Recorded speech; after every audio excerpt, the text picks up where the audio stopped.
When it comes to K-pop, it is a music genre with a rich history spanning just over 2 decades. Times have changed tremendously, not only for the music industry in Korea, but also for the entire world in the 21st century. K-pop has its generations, which are defined by their artists, moments, and what made that window of years stand out from the rest. Hello everyone, my name is Derek, otherwise known as DareDB, and I'm here today finally feeling confident enough to tackle this long debated topic on what defines the different generations of K-pop. When each started and ended, who falls where, and what generation we're in now. Again, there's no correct answer to this. I personally come from a long history inside of K-pop, even so much doing my master's thesis on it, and I think I can definitively pinpoint the different K-pop generations at this point. Now, you are free to disagree with me, and we can make this a nice debate topic. Just hear me out on my reasonings when it comes to this so you can see where I come from on this much debated topic. So let's get started. For this video topic, I was inspired by the Marvel Cinematic Universe, or MCU, and its Avengers timeline that now currently features 22 movies broken down amongst 3 phases currently. Kind of like how we have the K-pop generations. And given the fact that Endgame premieres this weekend, I thought it was the perfect time to discuss this now. But seriously, no one better fucking spoil Endgame or we'll go Liam Neeson on your ass! Anyways, each phase, or in this case, generation, is different. Times were different, the stories for each have their own character introductions, endings, and milestones that propel the K-pop journey into the next generation. So let's start with Generation 1 K-pop. 1992's debut as Bangtan Boys is what I like to call the origin story, or the prequel to modern-day K-pop genre.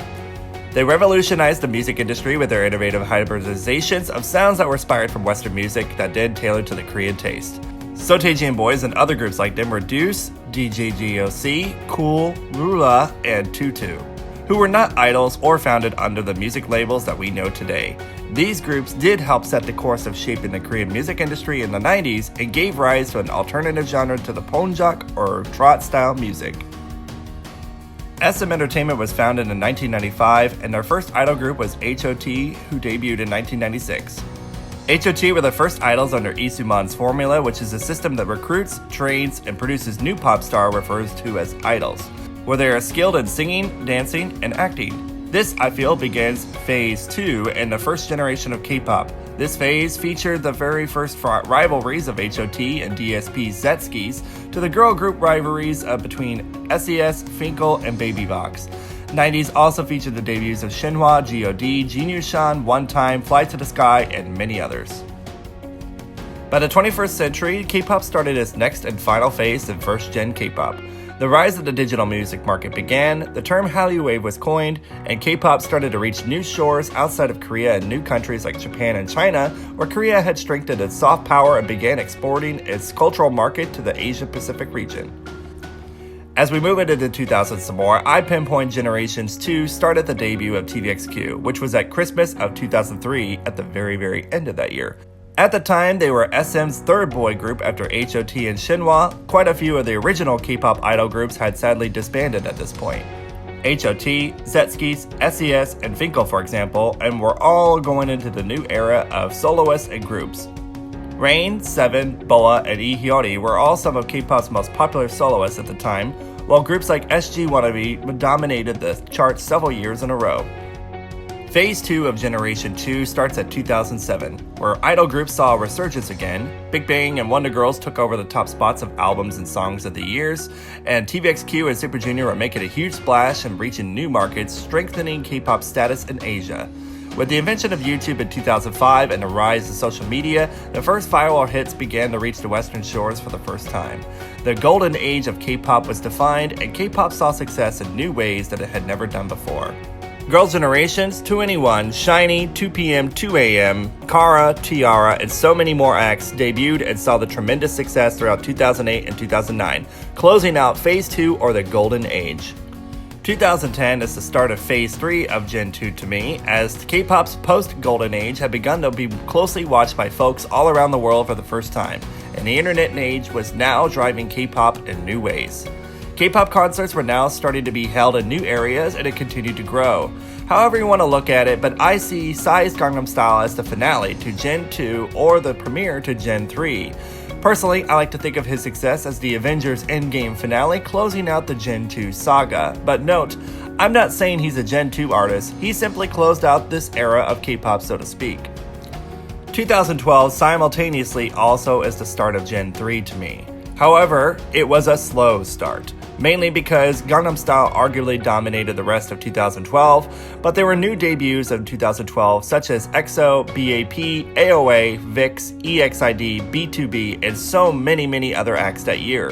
The K-pop industry had exploded with so many new groups debuting more than it has ever before, but all of the 2012 debuts and so on really hit their success in the following years, starting in 2013 in the post-Gangnam Style era. And after that, many other Gen 3 groups debuted in 2013 and 2014, such as BTS, Mamamoo, Red Velvet, Winner, and GOT7, just to name a few. By 2015, the momentum of K-pop kept getting bigger and bigger, and those early Gen 3 acts were already taking over. And by 2016, I feel phase 2 of K-pop had started. After BLACKPINK debuted, it was the last girl group from the big three to help define and round out Gen 3, and the records from all sides started to get set and broken time and time again. It's sad to say, but by 2017, most of the Gen 2 acts have already started to reach the end of their run with either beginning military services, disbandments, and/or a decline in popularity.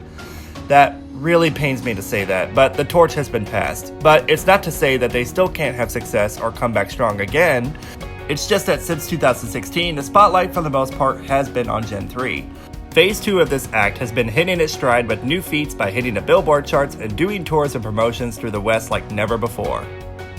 And I will say that this is thanks to the previous generations paving the way and inspiring the Gen 3 acts of today. Just had to say that. And this is where the next debate lies. Are we now in the 4th generation, or are we in phase 3 of Gen 3? Personally, here's how I see it. K-pop's explosive popularity in the last decade has all been thanks to the growth of the digital age we're in, thanks to social media and YouTube. Our lives across the world has been transformed from our cell phones and how we consume media. We are no longer bound to our own country's offerings of media consumption. We do not have to subject ourselves to what our parents put on in our car. We have a multitude of apps to influence our taste and discover new things that we would not have been able to over a decade ago. The arena of K-pop has changed drastically when you compare to what Gen 2 artists put out, went through, and achieved in their time versus to what has gone on today. The gap of the generations to me has become narrower. Time goes so much faster now. The way we consume media and how trends come and go puts the world and K-pop in a state that we're struggling to keep up. I mean, here I am trying to get my summer body in order, and I just realized yesterday that we're already a month away from summer. I can't postpone that shit. It's either I have to diet my ass off for the next few weeks or face the fact that I will not be relevant this summer. And I can already tell you I am pretty sure that I will need to disband my ass because my efforts are futile.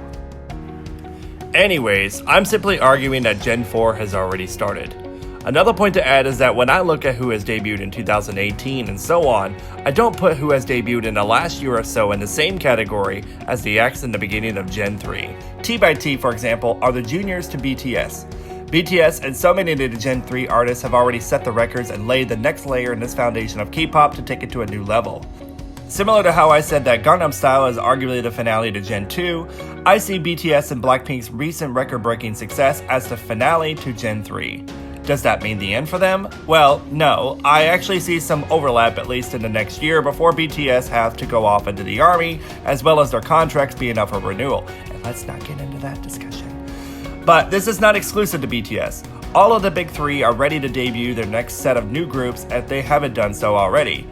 And hell, the big three, I feel, is becoming less of a thing internationally, as many groups from lesser-known companies are having their success outside of Korea and making a splash in new markets in this new digital arena. And with that, K-pop has become such a juggernaut in the 2010s that the generational gap has narrowed. It is rapidly trying to keep up with the momentum that it's been able to generate just in this last generation. The question is it here to stay at these new heights? I don't think it's going anywhere time soon, so let's just say, here's to the next generation and decade.